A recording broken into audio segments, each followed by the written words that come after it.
Hola, ¿qué tal? Hoy vamos a hablar de un tema interesante llamado economía, que vamos a ver en términos nada complicados para que todos entendamos este interesante tema. Antes que nada, ¿qué es la economía o cuál es su concepto? Bueno, es una ciencia social que estudia la actividad humana encaminada a satisfacer las necesidades ilimitadas de la población, teniendo en cuenta que los recursos para ello son escasos.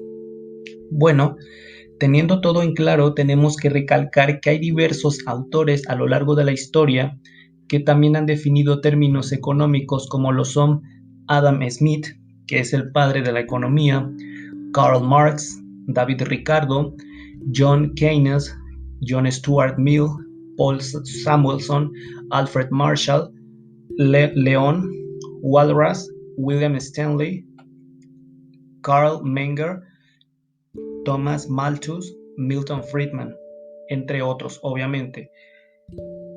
Quizá nos parezcan un poco comunes esos nombres, pero vamos, eso pasa porque no estamos familiarizados con la economía.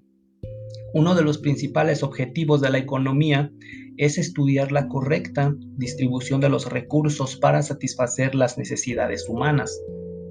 Hay países donde hay una mala distribución tanto como en ingresos, derechos, oportunidades, brechas salariales, entre otras cosas. México es uno de esos ejemplos que podemos decir acerca de la mala distribución en cuanto a recursos. Esto se refiere a que se usa el dinero que se paga en impuestos en gastos no necesarios y se deja a un lado las inversiones vitales como lo es el campo, los sistemas de salud, la seguridad nacional, entre otras cosas. Aquí hay que destacar que la ciencia económica se divide en dos grandes ramas.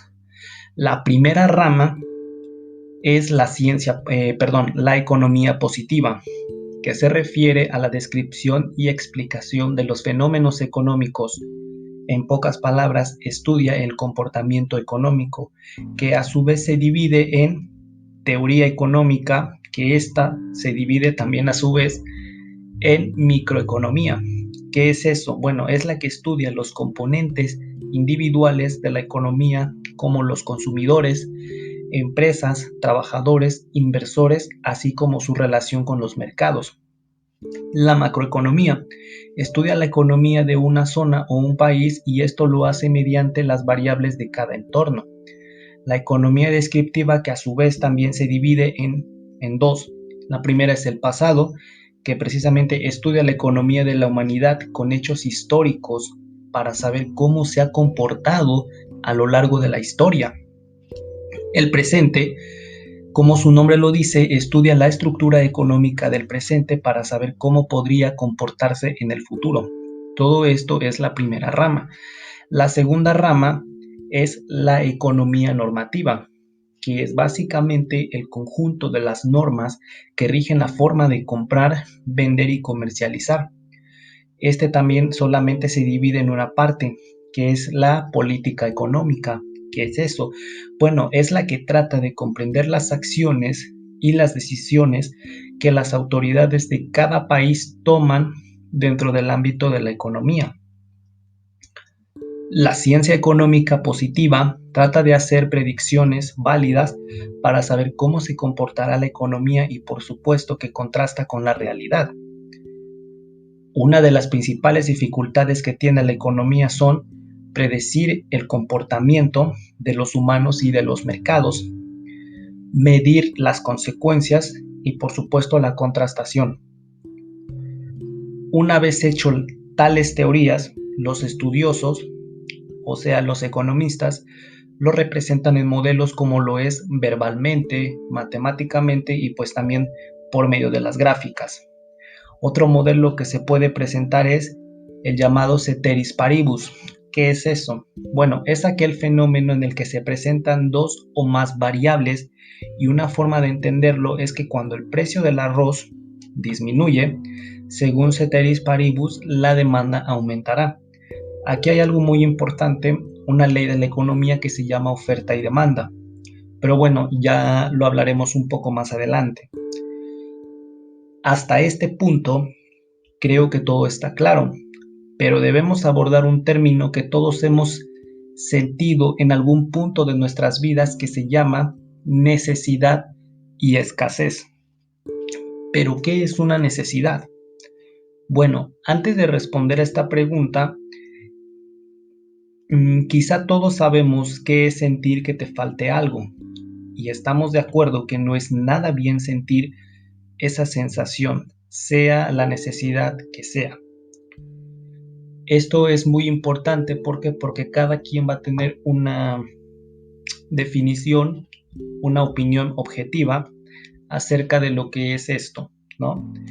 Todas las opiniones obviamente son aceptadas, pero yo le llamo opinión objetiva. ¿Por qué? Porque es una opinión precisamente dada por una persona, pero el hecho de que esa persona emita un punto de vista o una opinión no quiere decir que es correcta, solamente es una opinión, ¿no? Es como un punto de vista de esa persona. Pero bueno, ya regresando bien al tema, la necesidad es la sensación de una carencia tanto física o fisiológica unida al deseo de hacerla desaparecer. Todos sabemos que hay muchos tipos de necesidades, pero de las que hablamos aquí son necesidades relacionadas con lo material y por supuesto con lo económico.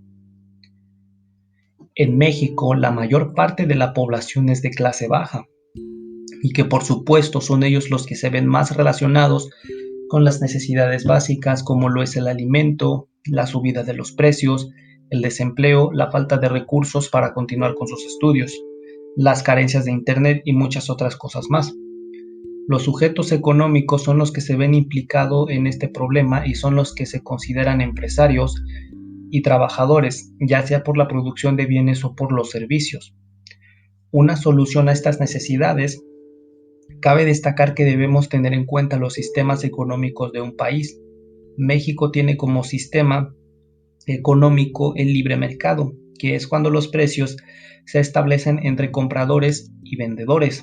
Esto se rige bajo la ley de la oferta y la demanda, que es una ley universal dentro de los mercados.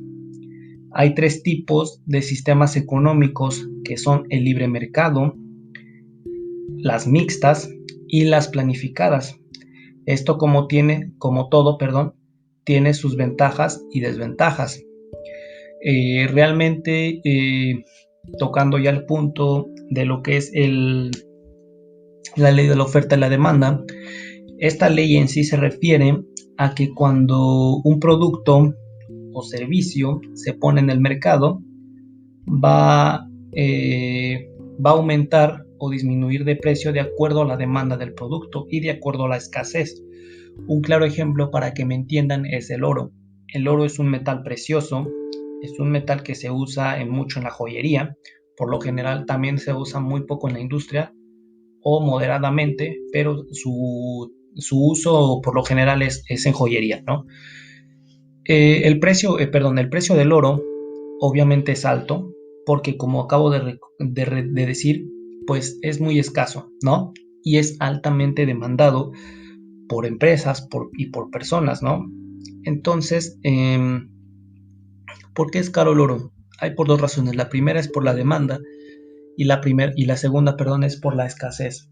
Así es como se rigen todo lo que nosotros vemos en el mercado, todos los precios, ya sean una casa, un coche, un terreno, cosas tangibles o intangibles, tienen un precio. Pero ¿por qué tienen este precio? Porque es el precio que se establece entre compradores y vendedores.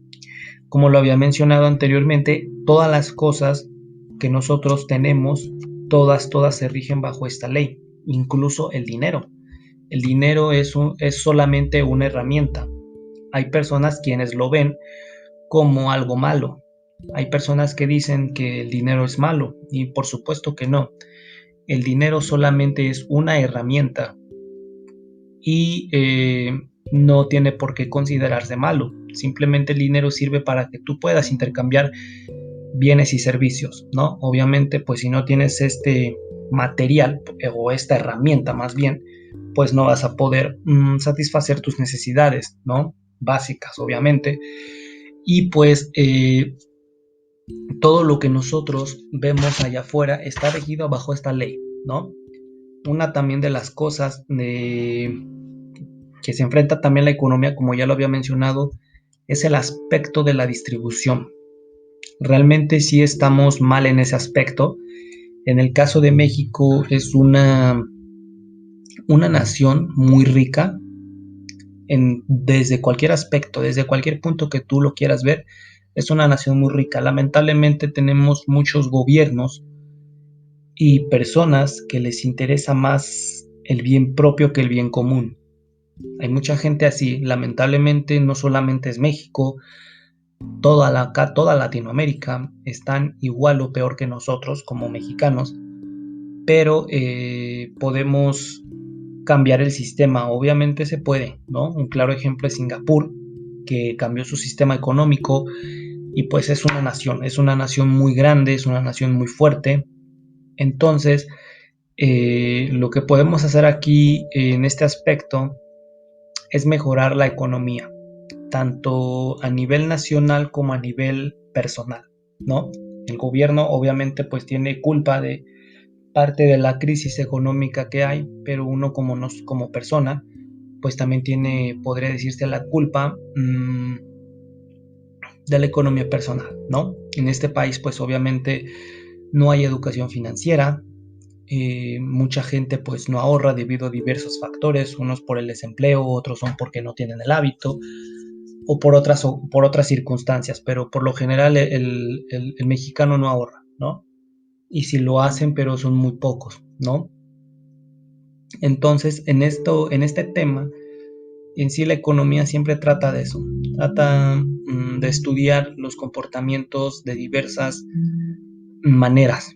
Obviamente teniendo en cuenta las variables, que son las variables, pues son factores que se ven afectados en el desarrollo de un país, como si se dan cuenta, pues como una explicación pequeña, pues una variable es algo que siempre está cambiando, ¿no? En matemáticas, pues eso significa, es algo que nunca tiene un valor como tal, siempre su valor va a cambiar. Lo mismo sucede aquí en la economía.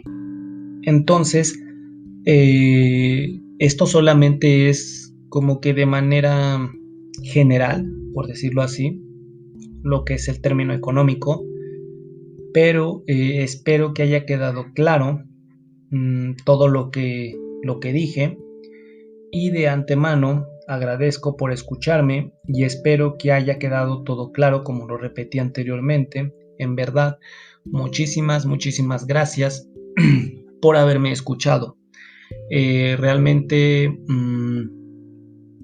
me gusta, ¿no? Que haya gente que se interese por este tema, ¿no? Es un tema muy, obviamente muy extenso, muy complejo, pero podemos mejorar esta situación, ¿no? Tanto económico como tanto personal y desde el punto que uno lo quiera ver. De antemano les agradezco y les doy muchísimas gracias. Hasta pronto.